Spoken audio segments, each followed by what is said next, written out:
One of the great aspects of the VA hospital here in Buffalo is this office right here. Brian is here to tell us a little bit about suicide prevention. When folks return home, what do you offer in this office? So I'm one of the suicide prevention coordinators here at the Buffalo VA. So suicide is a national public health issue, so the VA takes that very seriously. The VA has made suicide prevention a top clinical priority. So we do offer a lot of different suicide prevention strategies. We have a full suicide prevention program where we have coordinators, case managers, peer support specialists.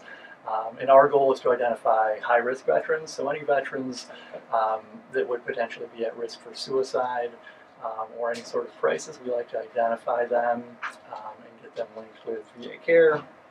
We have a full range of mental health services through the VA. The Veterans Crisis Line is important. That's a 24-hour hotline where veterans or loved ones can contact a professional 24 hours a day in order to help the veterans through a crisis. They also have a chat service and a text service, so that's important. And that's a lot of times how high-risk veterans are identified and sent to us here in suicide prevention. We also have, of course, outpatient mental health treatment, specific PTSD treatment. This office that we're in now is the Transition and Care Management Office for veterans that have served since 9/11 to help them with their readjustment when they're coming back through.